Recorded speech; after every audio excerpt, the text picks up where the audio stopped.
It's the Sean Widmer Podcast. It's a journal by someone that just really doesn't like to write. Welcome to the baggiest podcast in America, the Sean Widmer Podcast. If you're watching on YouTube, you understand why. What's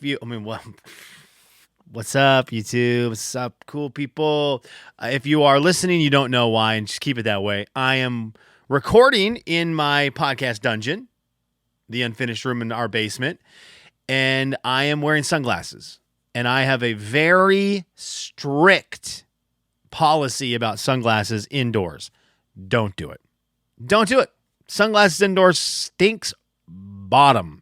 And so the fact that I have to do this right now makes me stink bottom. But there's a reason for the sunglasses today, because now that the podcast is on YouTube, you can see me.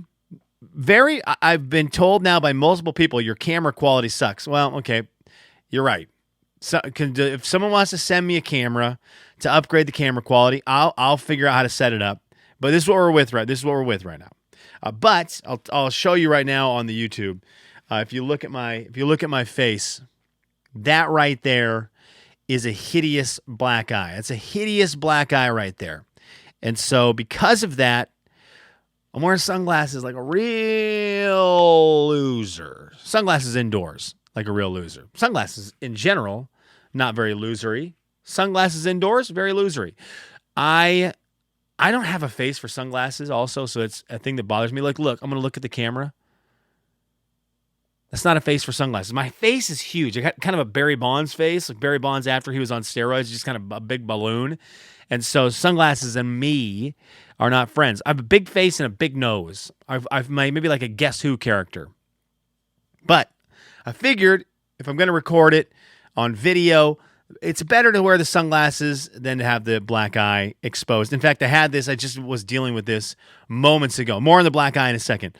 But I was dealing with this just a little bit ago. On Tuesday nights, I do my Dungeons & Dragons group. I'm in my Dungeons & Dragons group, and we meet in person, and it's indoors, and I wore my sunglasses indoors, and I just felt like just a big pile. Walking in all big and bad with my sunglasses on at the table. And so I just word vomit all over the place to everyone. I'm like, I don't normally wear sunglasses inside. But I told everyone, look, I'm wearing them because I don't want everyone to have to stare at my black eye. And everyone was very nice, and they're like, no, it's all right. You're fine. I go, okay. And I took the sunglasses off, and the gal who sits next to me was like, yo, that's really bad. And I was like, Mamie, it is real bad. I'm going to stick to the sunglasses. And so it was sunglasses night indoors tonight because it's a distraction. It's a distraction. So anyways, that is why you are now listening to the world's debaggiest podcast tonight as I broadcast indoors with sunglasses on. Okay, enough of that. How did I get the black eye? It comes with a story of me being 42 years old and loving the thing I love the most in my life outside of my family. Do you like how I had to think about that for a second? Family number one, but I do love myself some basketball. And basketball is the thing I have loved the longest in my life and the thing I have done the most in my life. I have just a passion for basketball it's ridiculous, and especially playing basketball. I love hoops. I love watching hoops, right? I love the NBA. I like college basketball, but I love playing basketball. And I've talked about it on the podcast before, me wrestling with golf. My buddies love golf. My best friends love golf. And I've avoided it for a very long time, and the number one reason is my outdoor activity. If I'm going to spend time doing a sporting event, it's going to be basketball. So when I look at the week and I go, I've got X amount of hours to spend in extracurricular activities in the sports world, I'm going to choose basketball every time. And golf's not even close to that. So until my body gives out on me with hoops, that's where I want to be, on the basketball court. And I'm 42 and my body's still working all right. But I learned something this week. I continually learn this lesson, and it reared its ugly head on Monday night as we had it's a very fun basketball run here in Lexington that happens on Monday night. One of the things I love about this run, there's about 30 to 40 guys who are involved in this run. And on Sunday, the guy who opens the gym up for us sends a mass text out. He either does it Saturday or Sunday. Mass text, who's in? The first 15 people to respond are in. Everyone else who responds after that, you're on a waiting list. 15 people maximum. So the games, you're never sitting out 2 games. The maximum you'll sit out is 1 game. And I really like it. And it normally ends up being that everyone who wants to play gets to play, because sometimes there are leftovers, but people drop out. Things happen on Sunday or Monday, and people either aren't feeling up to it or plans change. But I just love how this group works, and the guys in it are great. The run is the right age for me, right skill level, and so it's an enjoyable thing on Monday nights to go play hoops.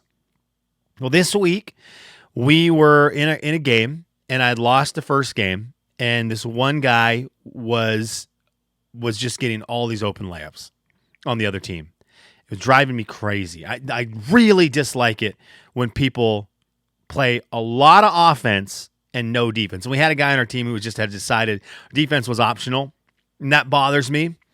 And so this guy just kept on getting back cut, open layup, and we weren't going to win this game. So I want to win the game, so we stay on the court.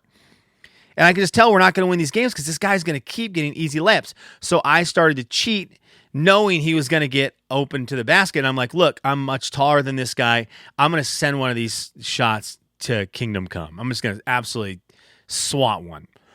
And he's crafty, and so he's kind of quick. So he gets one, and I'm like, here it comes, baby. I'm sending this one. I was kind of angry that he was open for another layups. So I go up, and I jump as high as I can, which is not that high anymore, but high enough that I'm going to get this. He pump faked, and he pump faked on a layup. And I was like, dang it. And as soon as I jumped up, I realized he pump faked. And I was like, all right, dang it. I'm in the air floating. I'm over top of him. And I'm like, all right, well, I've been in this situation a million times at pickup games. You kind of like adjust in the air. They'll normally kind of help catch you, and all's right in the world. And everyone in the gym knows it's a foul, right? We don't have refs. Everyone in the world knows it's a foul. And he got you. He duped you on a pump fake. This guy, for some reason, decided we were out of open gym, and he was going to be playing like we're in a organized high school, college, NBA game. And instead of just being a normal pickup guy who just allows the understanding that this is a foul, I've bit for the pump fake. He knows that's an opportunity. That's a chance. When you pump fake, that's how it works. He decides to jump into me to, I don't know, really sell the foul. I don't know what he was doing, but jumps into me and up. An impossible shot to make. There's no way he's going to make this layup. Now, he's simply doing this to like exemplify the foul. But what this does is it puts me, the defender, in a really bad spot, because he jumps and he's much shorter than me, and he put his shoulder directly into my thigh. And so I'm jumping at him, and now he's jumping into me, and he hits me in my thigh. My thigh has got a huge bruise on it from where he just catapulted into my body. And it, because of the angle, launched me over the top of him, which is what you're trying to avoid in pickup unless you're this guy. And it launched me over the top of him, and I went feet from the ground up into the air, and I went straight down, caught myself a little bit with one of my hands, but because I was rotating so far, I almost flipped over and landed right on my eye. I turned my head sideways so I didn't land on my nose, because I've been there before and shattered it. And I turned my head sideways and landed right on the side of my face. And it was right above my eyebrow that hit first. And at first I thought I just cut my eyebrow open. I was expecting it to be blood everywhere, but there wasn't. And I could feel it getting a little swollen while we played. I wasn't feeling that great. My thigh was killing. I landed also on my shoulders. So my shoulder's hurting. And I was just like, dang it. And then I got home and looked in the mirror and realized, well, everyone was being very nice to me, because they're like, oh, you're all right? And I'm like, yeah, well, how's it look? They're like, it's a little swollen. It wasn't a little swollen. My eye looked like it was a plum. And so it got worse and worse as the night went on. I woke up this morning, and it is it was disgusting. My daughter came downstairs and saw me, and she goes, why do you have a girl eye? That's how she started. Why do you have a girl eye? And I go, what? And she goes, you're wearing makeup. I was like, sister, this isn't makeup. That's blood. That's blood. And she was very intrigued with it, informed me that she wanted her eyes to look like my eyes. She really wanted to borrow my makeup, so she could put some on her eyes to go to school. I said, sweetheart, I don't have this makeup. That's not makeup. And then she immediately went into, well, look, I think that Santa is going to bring me eye makeup for Christmas. So thanks to this black eye, I've now opened up the world of makeup to my daughter for what she wants for Christmas. And that's where we're at. But I've got the black eye. I've got my shoulders killing. My leg is just on fire. I could hardly walk today. It's just killing. And at 42, right, things like this, my body can still get up and down the court. I can still shoot it a little bit. I can still hang a little bit. But when something happens where it's a minimal incident, a minimal contact, and my body would have 10, 20 years ago would have responded with, yeah, that hurt. Yes, my thigh hurts, but it would have just been fine by the next afternoon. That's not the case anymore. I'm going to be dealing with this for 3 days. And so that's where the age has caught up in the biggest way. My jumping has also been affected. I can't hardly get off the floor except for this one moment where I had a little bit of bounce to me in the worst possible time. And yeah, it was that's where we're at right now. That's what we're broadcasting with sunglasses on. Was that 11 minutes of talking about that? I'm sorry. I did have a great basketball moment today. I was very excited about this.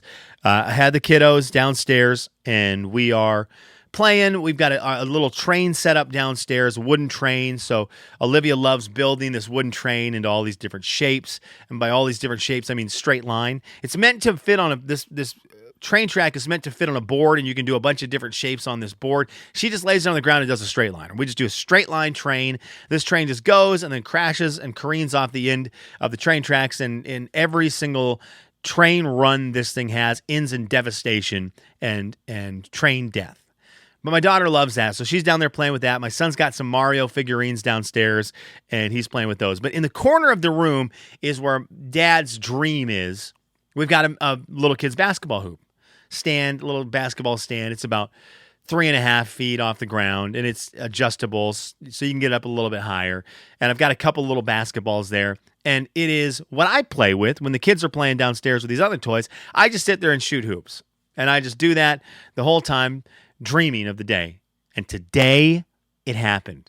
Today, my daughter came up to me after running her train off the tracks for the 30th time, killing everyone on the train, and she goes, "Can I play basketball with you?" Be still my heart. Gave that girl a hug. I said, yes, absolutely, you can play basketball with me. She goes, okay, we're on a team. I go, perfect. I go, okay, we're going to work on passing. You pass me the ball. I'm going to pass it back to you, and then you're going to go score. Okay, so she'd pass me the ball. I'd pass it back. It like bounces off her body. She flails all over the place, dives for a loose ball, and then she goes up and tries to make a layup. So we did this for a little while. My son caught wind of it, and he comes over. Now he's like, basketball? Because he does love it. It's the Mario toys have his heart right now. Well, now he wanted to play. So now I'm downstairs fighting back tears through this bloodshot, blood-filled eye. And I'm dribbling and passing to my daughter. She's trying to make a basket. We get the rebound. I'm dribbling. I'm passing to my son. My daughter's stealing it from him because she would hate to see him be successful at something. And we're all three hooping in the basement for like 10 minutes. Maybe the best 10 minutes of my parenting life so far. It was a dream for someone like me who just loves hoops. Getting to see my kids do that. And it might never happen again, but for that moment, it was everything my daughter needed to earn her all of the treats for the rest of the night. Do you want ice cream? Yeah, you can have it. Dad, I want a puppy. Yeah, let's go get one. Whatever you want, you can have at this moment because you have filled Dad's emotional bucket up to the maximum. It was great. It's just one of those great parenting moods. And then my kids, it carried over for some reason today. My kids just got along the whole day. I'm sure if you've had multiple kids, you understand this. That's a rarity. Your kids to get along the whole day. They didn't fight at all. No cars were being thrown off anyone's heads. I didn't see any. I mean, my daughter was stealing the ball from my son when I passed it to him. It's just good defense. But there was no trips, no pushes, none of that. It was just like a peaceful day with the kids. And I thought, this is so wonderful, but I also know that the shoe is going to drop tomorrow, and it's going to be hell here tomorrow. But whatever, it's going to be great. It's going to be great. I love it. So it was cool. Got to do a little basketball with the kids, and I kept telling my daughter, this is how your dad got a black eye. And every time she'd go for a layup, I'd take out her legs and try to flip her over my back onto her face. She actually did fall at school today onto her face. So we had a Widmer. Half the Widmers were hurting today. Half the Widmers were hurting. We got the call from school. Olivia had fallen off the swing. Who knows? Doing the thing where you either swing too far back or you're trying to dismount and your legs swing out from under you and she just face planted. So she's got a huge golf ball size lump on the front of her forehead, and I've got the black eye. And so we immediately called everyone we knew and said that Anna was beating us up. No, we didn't. We definitely didn't do that. That's a joke. But we did take some good pictures of daddy-daughter, injury-prone family stuff. And now we just cross our fingers that injury bug skips over Huck, who is the most injury-prone in our family, and of course skips over Mom, because we never need Mom to get hurt ever, no matter what.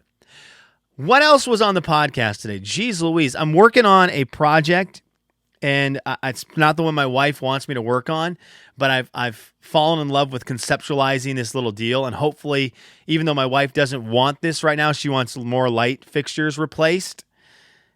I'm trying to make in my garage a shaving station, because shaving in dudes is the worst. And so my wife was getting rid of a mirror. She just gave me a mirror the other day to throw away. And I was like, you know what? There's going to be some use for this mirror. I feel like I've seen mirrors at stores and they're not super cheap. So I'm not going to just throw it away or take it to Goodwill. I'm going to keep it and figure something out with it. And I was like, you know what? I always shave my head in the garage. And normally I try to remember to shave my beard line in the garage. I'm obviously, if you watching the video, I'm slacking on that right now. Got a little Luke Bryan neck beard going on. But I shave that a lot of times in the bathroom, and it just sends hair shrapnel everywhere. Somehow you shave your neck in the bathroom, and if you're using an electric razor like I do, you'll find hair in your kids' bedrooms, upstairs, downstairs. It doesn't matter. It's like it's an explosion of hair with the electric razor. So I try to do that outside too, so it can all be in the garage. I can just sweep it up. And I'm sure you're not supposed to do this. I just sweep it out in the grass, and then it's the Lord's problem. But I'm trying to make a little setup in the front corner of my garage, because get that mirror up on the wall. I want to put a little shelving unit that I can lay the razor on. I've got an outlet right there so I can keep it charged and keep all of that outside of the house. So there's never a point where my wife has to worry about the little hairs being scattered throughout the house. They'll all be confined into the garage, sweepable, and cleaned out. So this is like the little project I'm going to work on this week. It's all about it's the main thing for me is going to be building this little shelving unit. I don't have any saws, man. I don't have any saws, and it's a killer when you're trying to do any kind of project and you don't have a saw. Because you just kind of go to the store and you're like, do you have a piece of wood that would fit a little electric razor? And they're like, we don't have that, but we have this 30-foot long piece of lumber. Do you want that? I have no way of breaking it. So, no, I don't. So the saw is going to be the next thing that enters the Widmer house. A saw just so that I can hang up a shelf for a little makeshift shaving station inside the garage. And then I will get to the light fixtures. I promise you that. Kelly's What Are You Into? Kelly's What Are You Into today? We're going to send it to the movies. I'm excited about this. I'm recording this on Tuesday night, the 20th of February, releasing it on Wednesday morning, the 21st. And it's going to be out before the Borderlands trailer drops, which is supposed to drop at some point on February 21st. They released a 10-second clip of this today. They released the poster, the movie poster for the new Borderlands movie that's coming out, a movie based on one of my all-time favorite video game series. I love the Borderlands. The Borderlands, as we used to call it when we were gaming. the boys and I were gaming. This is a game that I spent a lot of time playing. Borderlands 1, Borderlands 2. These games came out in the... I guess when Borderlands came out. I'm guessing it was 2008? Let me see. Oh, doggone it. If you type in Borderlands now, it goes to the movie. The first one came out in 2009. And so 2009, Borderlands comes out. I can't even say it right anymore. Borderlands comes out on PlayStation 3, and we had a really good group of guys who played through that game together multiple times. We played the crap out of that online, spent, 100 hours at least playing through the Borderlands, just talking about life with buddies on the headset. And then Borderlands 2 came out in 2012, and we played the crap out of that game also. Played the absolute crap out of it. So I played Borderlands 3, which came out in 2019, but I was at a different spot in life, a.k.a. with children, with Olivia. And so it wasn't as... I didn't give as much time to just play with the buddies. But 2009, 2012, I played a lot of online video games with the boys, and we loved it. So I fell in love with Borderlands. So when I saw there was going to be a movie coming out, and they teased it, the internet hates everything. And the internet turned on this, and they were like, this is going to suck. This is going to be the worst movie ever. Look who's in it.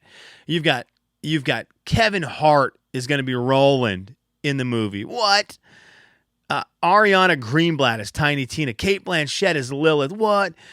Jack Black is going to be the voice of Claptrap, which I think is wonderful. Jamie Lee Curtis is Tannis. Florian Montagnich is Krieg.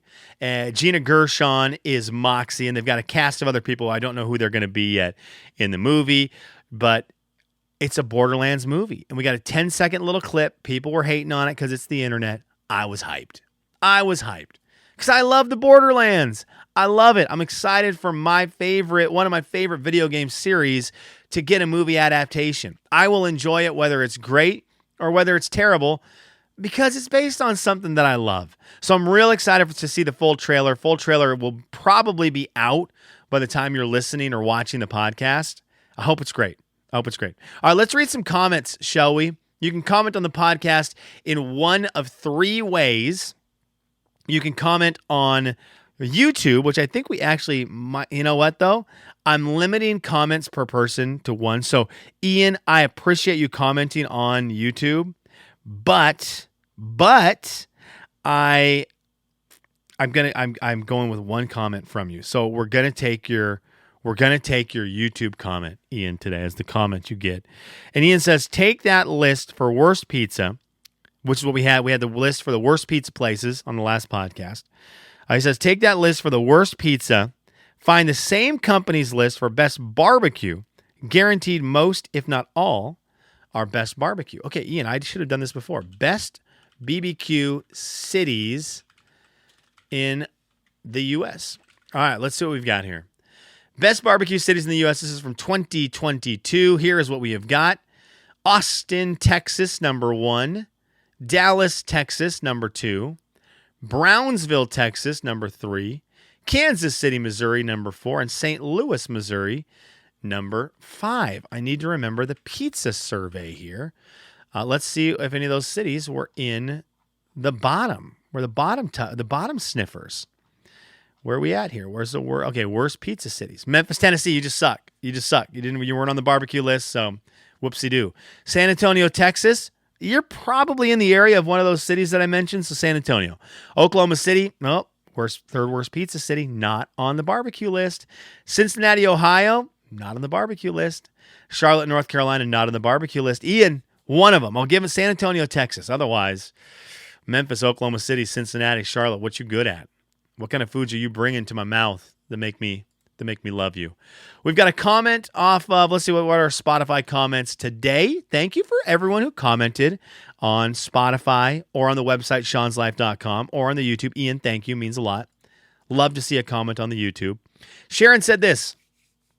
Okay, and this is in regards to the fact we had talked about what fast food place do you think you've been to the most in your life? And Sharon said, Wendy's and Panda are my favorites. I'm assuming that means that you've been there a lot. They also are the lot. Because I think there is a difference between, we talked about this. There's a difference between your favorite fast food place and the one you've been to the most. But I'm assuming when you say Wendy's, I feel like if you say Wendy's, that's the place you've been to the most. Sharon goes on to say, I'm taking my daughter to Nashville for her 21st birthday. Do you or your wife have recommendations for where to go and stay? My wife is in Nashville right now, and she's staying at her friend Emily's, who's got a killer place right outside downtown. So if you can get a hold of Emily, stay there. Her house rules. But Sharon, for real, my wife and I would agree, if you can, stay downtown. I feel like most of the hotels downtown are really nice. I don't know the pricing on them. They're probably not super cheap, but you're right there in downtown. And so for a 21st birthday, for what you're going to Nashville for, see that Broadway strip, you're going to want to be close to it. It's really cool to be somewhere where you can walk to it.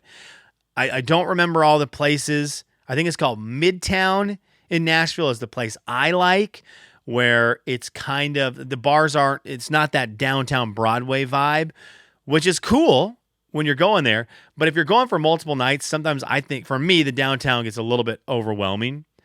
And I like the Midtown vibes. But Sharon, I think my wife and I would both agree, if you can find a place downtown, truly the hotels in downtown Nashville are all very nice, and you'll be very thankful to be within walking distance of Broadway. Yvonne says, top 5 fast foods. Number 5, Carl's Jr. Love it, Yvonne. Number 4, Jack in the Box. Could go for a couple tacos right now.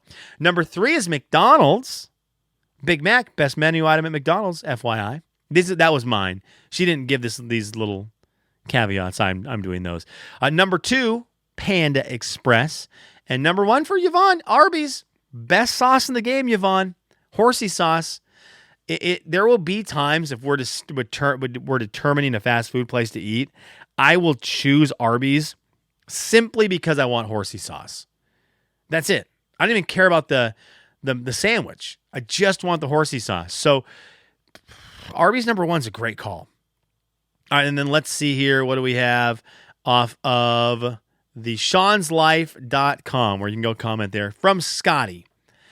Curdy Bear is so right. GA is so awesome.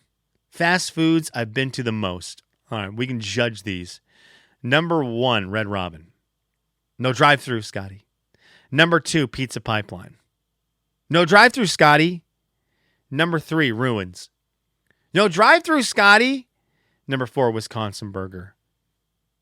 I'm going to give it to you. Number 5, Voodoo Donuts.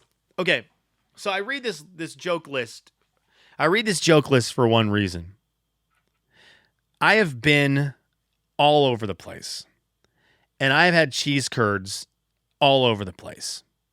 Whether it is in Spokane, Washington, Lexington, Kentucky, Austin, Texas. I only eat the burrito tacos in San Diego, Los Angeles, wherever. If there's cheese curds, I love cheese curds. Wisconsin Burger in Spokane, Washington, they have got some of the best cheese curds in the universe because they're the best ones I've ever had. And I've been to a lot of places with a lot of cheese curds. So I think Wisconsin Burger, whatever they're doing there to those things, they're ridiculous. And I could go for some of those Wisconsin Burger cheese curds all the time. Also, Voodoo Donuts is overrated. But to me, maybe not to you, maybe that's blasphemy. I don't like the cutesy wootsy donuts. I don't need bacon on my donuts. Where a lot of people stood with pineapple on their pizza and they didn't like pineapple on their pizza, that's me with donuts. I want pineapple on my pizza. I want all the toppings on my pizza, but not on my donuts. To me, a maple bar is the king in the donut world, and then I follow that up with just a regular old circle donut dipped in granulated sugar. Those are my 2 favorite donuts. I don't need anything else. I don't want a lot of frosting on it. I don't want cinnamon sugar on it. I don't want glaze on it. That's not me. So Voodoo Donuts. It just has all of those donuts that are like pineapple on pepper or pineapple on pizza to me. Thanks for listening. I appreciate it. I hope your midweek is going well and that the rest of the week finishes extremely strong.